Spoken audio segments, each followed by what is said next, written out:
sholli ala Muhammad wa ala Muhammad. Pemirsa Khilafah News yang dirahmati Allah, alhamdulillah kita berjumpa kembali dengan program kesayangan kita, yakni Kabar Petang.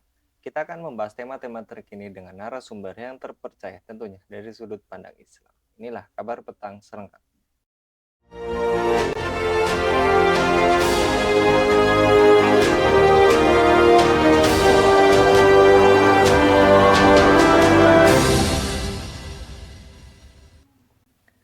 Ketua Robito Mahad Islamiyah atau RMI, Pengurus Besar Nahdlatul Ulama, Kiai Hodri Arif menjelaskan aturan 5 hari sekolah sepintas memberi kesempatan untuk belajar full day dan ada 2 hari di rumah.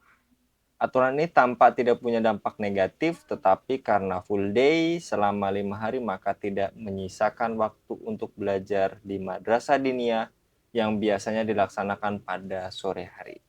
Dari pertimbangannya menjadi jelas mengapa aturan 5 hari sekolah berdampak langsung pada KBM Madrasah Diniyah. Ujarnya kepada Republika.co pada Jumat 22 September 2023. Mengapa fenomena gawaiholik merebak di kalangan anak-anak? Apa dampaknya? Bagaimana solusinya?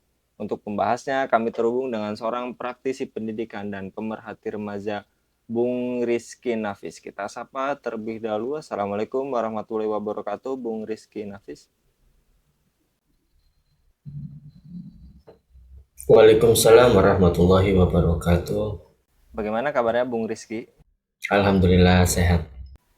Ya, baik Bung Rizky. Bagaimana tanggapan Anda, Bung Rizky, terkait anak-anak yang kecanduan gadget pada saat ini? Apakah masih boleh dianggap enteng, dan apakah kebiasaan main gadget terus-menerus akan berdampak pada kesehatan fisik dan mentalnya, Bung Rizky?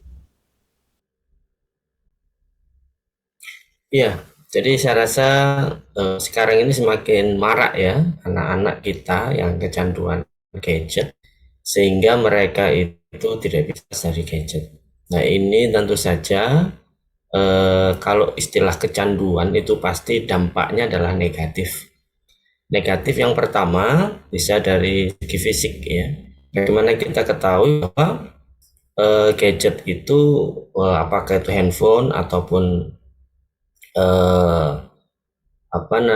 gadget yang lain ya, laptop itu memancarkan radiasi atau sinar radiasi, dan tentu saja radiasi ini berbahaya khususnya bagi anak-anak kita. Kenapa? Karena memang anak-anak ini kan masih rentan ya, sehingga pada saat mereka terpapar dengan radiasi akibatnya itu bisa fatal. Apakah itu berdampak kepada otak mereka? Jadi sebagaimana kita ketahui mereka secara fisik itu belum sempurna begitu ya, masih era-era pertumbuhan, masa pertumbuhan. Yang kedua dari segi mata, itu jadi pada saat mata itu terkena radiasi, tentu saja akan mengakibatkan sesuatu yang tidak baik. Akibatnya ya banyak kita jumpai anak-anak kita yang sudah harus menggunakan kacamata ya untuk mereka beraktivitas, dan ini tentu saja sangat berbahaya. Yang kedua, dampaknya juga dari segi mental gitu ya. Jadi dari segi mental mereka juga akan mendapatkan pengaruh yang cukup serius gitu ya. Bisa pengaruhnya itu adalah mereka menjadi anak-anak yang menyendiri ya, karena memang gawai itu atau gadgetnya itu ya mereka gunakan secara pribadi, sehingga mereka menyendiri karena memang kesulitan untuk bersosialisasi. Mereka tidak terbiasa bersosialisasi dengan teman-temannya, sehingga cenderung untuk menyendiri. Kalau menyendiri ini juga berbahaya akibatnya. Kalau dalam jangka panjang mereka bisa mudah terkena stres. Jika stres tidak segera diobati akan mengarah kepada depresi. Kalau sudah depresi, ini juga akan berdampak semakin berbahaya bagi anak-anak kita. Kemudian selain itu mereka juga mudah terkena ancaman bullying. Jadi cyberbullying yang sekarang ini marak ya, pada saat mereka berada di dunia maya, mereka mudah ya untuk mohon maaf mengucapkan kata-kata kasar dan lain sebagainya, apakah tulisan atau langsung verbal. Dan itu bagi anak-anak kita yang belum siap, maka mereka akan mudah eh, ancaman cyberbullying. Dan tentu saja pengobatan dari bullying ini ya tidak mudah dan tidak cepat.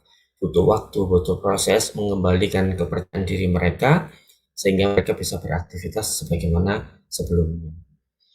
Dampak yang lain saya rasa cukup banyak juga ya, karena kita ketahui bahwa anak-anak ini kan belum siap ya untuk memegang handphone atau gadget atau gawai, sehingga pada saat mereka itu menggunakan hal tersebut, tentu saja secara akal ya mereka belum sempurna akalnya, ini berpengaruh kepada mereka. Kita ketahui bahwa anak-anak itu kan peniru yang hebat, ya. Jadi pada saat apa saja yang mereka lihat, itu akan mudah mereka tiru. Apa yang mereka lihat, contohnya di gawai mereka, maka mereka akan mudah melakukan tiruan-tiruan tersebut.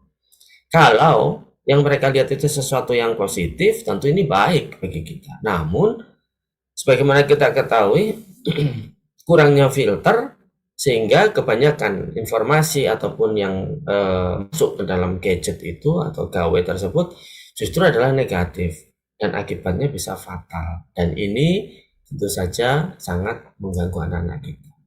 Dan dari sana itu larinya tiada lain tidak bukan secara fisik berpengaruh negatif dan secara mental juga berpengaruh negatif terhadap anak-anak kita. Untuk itu perlu kita waspadai.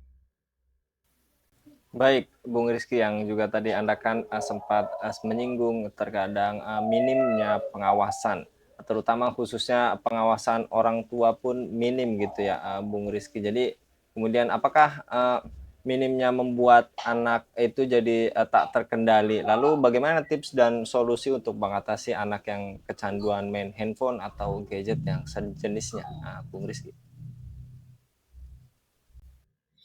Ya, jadi kalau kita lihat ya, pakar dari dunia barat juga mencoba untuk mengatasi permasalahan ini. Artinya memang ini dihadapi tidak hanya di Indonesia saja, tetapi dunia juga menghadapi hal yang serupa. Dan mereka berusaha ya sedemikian kerasnya agar anak-anak tidak terkena dampak negatif dari kecanduan gadget ini. Mulai yang pertama adalah berusaha untuk membatasi gadget tersebut.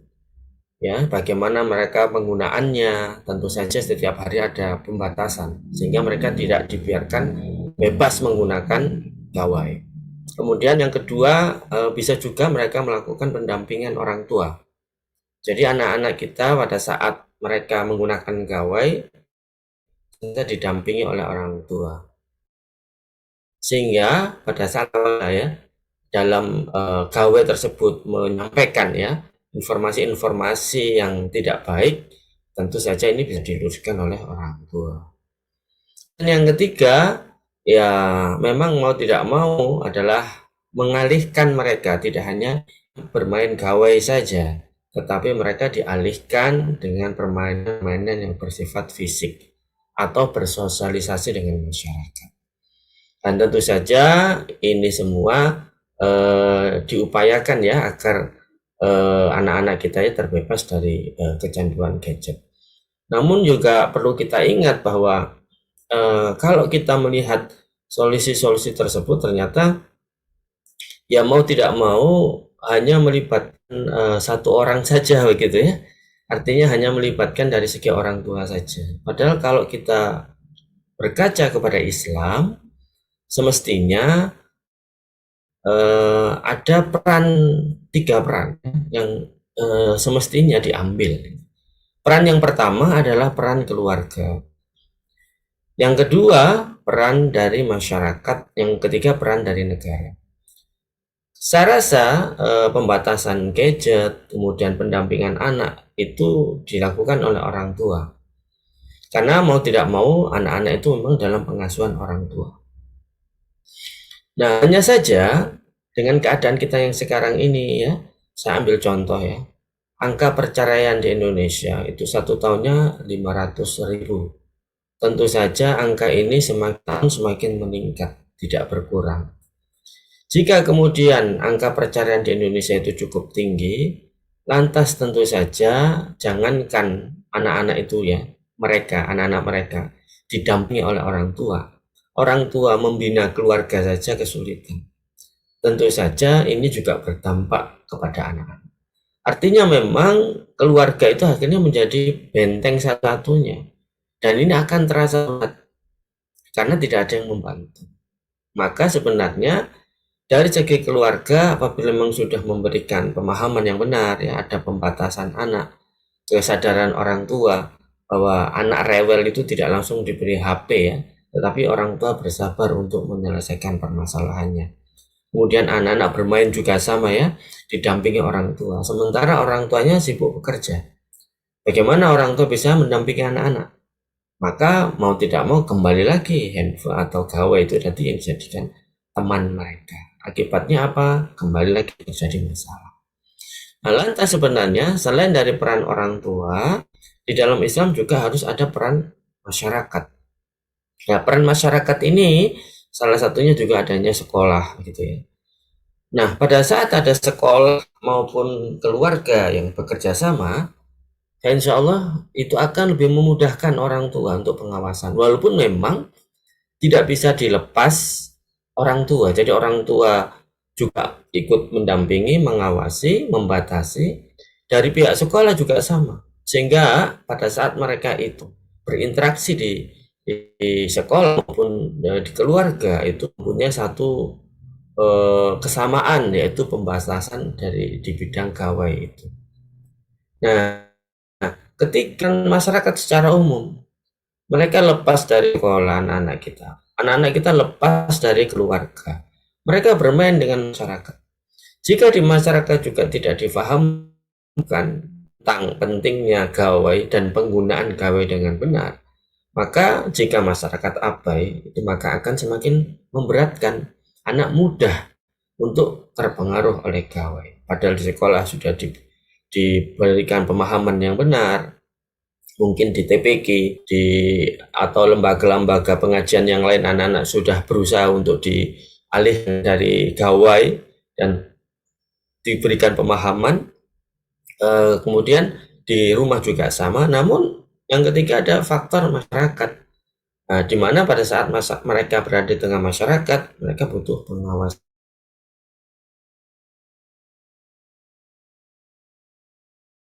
Nah, tadi perannya adalah membuat keluarga yang harmonis.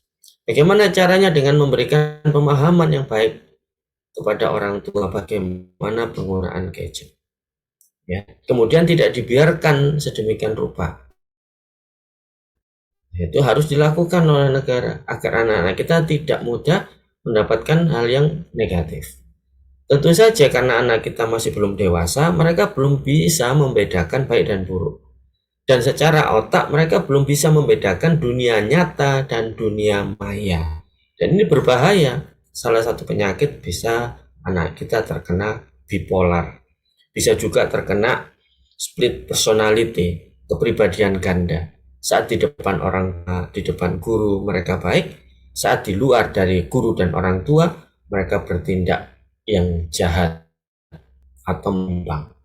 Kenapa ini bisa terjadi? Karena memang di gadget itulah anak-anak terbiasa ada dunia nyata, dunia maya. Mereka avatar di dunia maya, di mana di dalam pada saat mereka memainkan avatar tersebut, memainkan bermain itu, mereka bisa berbuat seenaknya sendiri, bisa berkata seenaknya sendiri, dan itu tergantung dengan lingkungan. Jadi tentu saja sangat berbahaya. Nah, tugas negara membatasi itu semua. Tugas negara adalah membuat keluarga itu menjadi keluarga yang harmonis. Dan cara tadi, bagaimana orang tua itu tidak terlalu diforces dengan masalah ekonomi, sehingga bisa lebih memikirkan dan mendampingi anak-anak di rumah. Tidak sekedar mencari uang saja, apakah ayah ibunya yang sibuk cari uang, tetapi negara memberikan jaminan kesehatan, memberikan jaminan keamanan, menjadikan jaminan pendidikan, sehingga keluarga ini menjadi keluarga yang tentram, mudah untuk mencari nafkah dan kemudian membimbing keluarga. Yang kedua juga negara mempunyai peran di dalam menyuburkan ya semacam pengajian ataupun sekolah-sekolah tentu saja adalah pada saat mereka dicarikan pendidikan-pendidikan yang Islami, dan tentu saja itu yang akan menjadi bentengnya. Benteng anak-anak adalah keimanan. Pada saat mereka mendapatkan informasi yang tidak sesuai, maka keimanan itulah yang menjadi benteng mereka. Dan ini harus kita bentuk. Dan ini membutuhkan waktu. Tidak bisa instan, tetapi butuh proses. Itulah fungsi negara, memberikan perlindungan kepada rakyatnya, memberikan perlindungan baik itu kepada keluarga, perlindungan kepada masyarakat maupun pada dunia pendidikan atau lembaga pendidikan, sehingga semuanya bisa saling bersinergi. Nah, tiga hal inilah yang mestinya ada, dan pada saat tiga-tiganya ini sinergi, insya Allah kita akan mudah untuk mengendalikan fenomena kecanduan gadget. Demikian. Baik, Bung Rizky. Jadi untuk mengatasi kecanduan pada anak itu gaweholik itu tadi adanya sinergi antara negara, masyarakat, dan keluarga gitu ya, Bung Rizky. Kemudian apa Ya. urgensi dari madrasah keluarga dan madrasah diniyah dan sekolah dalam mengatasi kecanduan gadget bagi anak, Bung Rizky? Ya, sangat penting sekali ya tadi ya. Yang pertama, madrasah keluarga atau pendidikan dalam keluarga itu adalah menanamkan kedekatan antara orang tua dengan anak. Menanamkan komunikasi yang baik antara orang. Menjumpai bahwa banyak problem sekarang ini yang teratas itu adalah komunikasi. Di mana antara orang tua dan anak itu tidak terjalin komunikasi yang baik. Kenapa seperti ini? Dikarenakan bisa jadi karena kurang waktu bertemu antara orang tua dan anak. Kurang waktu atau yang berkualitas ya, waktu berkualitas, quality time antara orang tua dan anak. Sehingga pada saat mereka itu berinteraksi begitu ya, maka sifatnya hanya formalitas. Atau mungkin orang tuanya dua-duanya kerja, capek pulang kerja, tidak sempat untuk bertanya, kemudian bertanya pada anak, tidak terjalin komunikasi, dan ini berbahaya. Di sini letak urgensitasnya, pentingnya keluarga menjalin komunikasi, karena komunikasi ini adalah awal dari segala pola pendidikan keluarga. Jadi keluarga tidak hanya langsung menyerahkan anak kepada sekolah saja, dan nantinya sekolah pun juga akan mengembalikan lagi kepada anak. Nah, ini kan saling lempar akhirnya. Kalau keluarga dan sekolah saling lempar, maka tidak demikian. Maka yang harus kita pahami bahwa memang kewajiban salah satunya adalah keluarga. Sebagaimana firman Allah, ya ayyuhalladzina amanu qu anfusakum wa ahlikum naro. Wahai orang-orang yang beriman, jagalah dirimu dan keluargamu dari api neraka. Tentu saja ini penting bagi orang tua untuk mendidik anaknya menjauhkan dari api neraka. Itu artinya mendidik anak dengan sakofah Islam, memahamkan anak bahwa apa yang baik berpahala dan apa yang buruk dan berdosa. Dan pada saat mereka sudah paham ini, itu menjadi benteng. Karena mau tidak mau, akhirnya kan bentengnya adalah keimanan secara individu. Nah, ini urgensitasnya sebuah keluarga. Yang kedua, urgensitas sebuah sekolah atau tadi madrasah diniyah atau yang semacamnya, itu juga sangat penting. Kalau pendidikan ini hanya kepada orang tua semata, maka akan terasa berat. Sudahlah keluarga itu ya punya masalah ekonomi, punya masalah keharmonisan, ya, masalah pemahaman, itu karena salah nggak paham. Nah, mereka juga dibebani masalah anak. Tentu saja ini semakin berat bagi mereka. Maka harus ada partnernya, mitranya, yaitu sekolah. Jadi di sekolah mereka juga diajarkan pendidikan yang baik dan tentu saja terlepas dari gawai, sehingga mereka tidak senantiasa bermain gawai. Yang kedua, sinergi juga antara sekolah dan orang tua, sehingga saling terjalin. Oh, anaknya sedang bermasalah ini, karena anak itu kan selalu memiliki fase ya, dan fase ini kalau kita tidak paham, kita berpikirnya masalah, padahal itu fase. Contohnya anak mulai menyukai lawan jenis. Itu fase. Kalau orang tua tidak paham, akan menjadi masalah. Anaknya akan terlibat pacaran contohnya. Bahkan berbahaya, bisa mendekati kepada zina. Maka di sini perlu ada sinergi ya antara sekolah dan sekolah pun juga sama. Nah, kemudian bagaimana dengan madrasah diniyah sama juga menjauhkan anak-anak dari gawai. Mereka disosialisasikan. Jadi sekolah itu ketemu dengan teman sebaya, ketemu dengan teman-teman yang lain, dan menggunakan momen bertemu itu tadi dengan aktivitas-aktivitas yang fisik.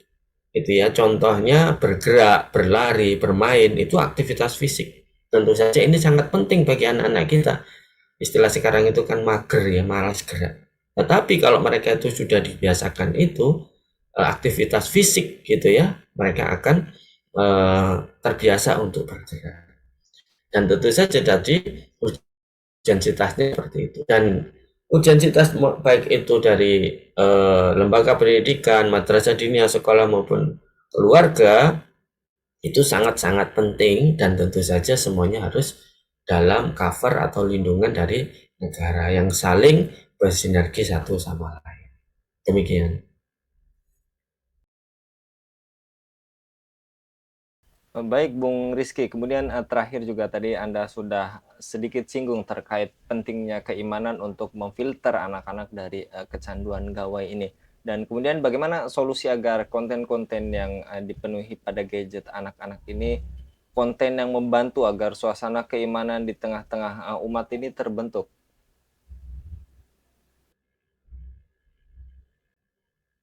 Ya, itu betul sekali ya, sangat penting ya. Jadi dengan adanya konten yang positif, tentu saja akan memberikan edukasi kepada anak-anak kita. Dan ini yang harus terus kita pikirkan. Karena anak-anak itu kan masa depan bangsa ya. Pada saat nanti anak-anak kita lemah, tentu saja masa depan bangsa tersebut akan suram. Itu tidak kita inginkan. Maka yang kita inginkan anak-anak ini menjadi calon-calon pemimpin yang terbaik, pemimpin yang amanah, pemimpin yang betul-betul melindungi rakyatnya. Dan mereka di dalam proses pendidikan tersebut tadi ya, ternyata mereka itu berinteraksi dengan keluarga, mereka berinteraksi dengan sekolah, mereka berinteraksi dengan masyarakat, dan tentu saja dalam interaksi tersebut pasti ada hal yang negatif dan positif. Apabila kemudian konten-konten yang ada di dunia maya itu kontennya adalah positif, maka mereka juga ikut berperan di dalam proses mendidik anak dengan baik. Maka memang harus semarakkan begitu ya konten-konten yang sifatnya positif. Tidak sekedar konten yang negatif yang viral saja, tapi konten-konten yang islami ya, bagaimana menjadikan anak yang solih, bagaimana membuat anak itu kreatif, bagaimana produk-produk dari anak-anak kita itu tentu saja banyak sekali konten-konten yang positif yang bisa kita ambil. Kemudian yang kedua, perlu adanya dukungan. Nah, ini harus didukung tadi ya, dari keluarga didukung, dari masyarakat didukung. Ya, contohnya kayak lomba terkait dengan lomba tahfidzul Quran itu bagus sekali. Atau lomba sholat, bisa dilombakan itu ya, bisa lomba azan atau yang lainnya. Tentu saja itu semakin membuat anak-anak kita terdorong untuk melakukan tindakan yang positif. Dan tentu saja tadi ya ada suatu peran negara yang juga memfasilitasi hal tersebut, sehingga tayangan-tayangan itu menjadi tayangan yang mendidik, yang edukatif, yang membuat anak-anak kita itu lebih mengarah ke arah positif, bukan sebaliknya. Demikian. Baik, jazakallah Bung Rizky untuk kesempatannya kali ini. Jadi adanya sinergi ya Bung Rizky antara keluarga, masyarakat, Ya, dan peran serta negara untuk mengurangi adanya gawai holik pada anak-anak di saat ini. Jazakallah sekali lagi Bung Rizky untuk kesempatannya. Mudah-mudahan Bung Rizky dan keluarga senantiasa baik. dilindungi oleh Allah Subhanahu wa taala dalam setiap aktivitasnya. Demikian pemirsa Khilafah News yang dirahmati Allah. Jangan lupa untuk subscribe, share, dan like sebanyak-banyaknya. Semoga menjadi amal kebaikan bagi kita semua di dunia dan di akhirat nanti. Saya Anggi Suwarnadi undur diri. Wassalamualaikum warahmatullahi wabarakatuh.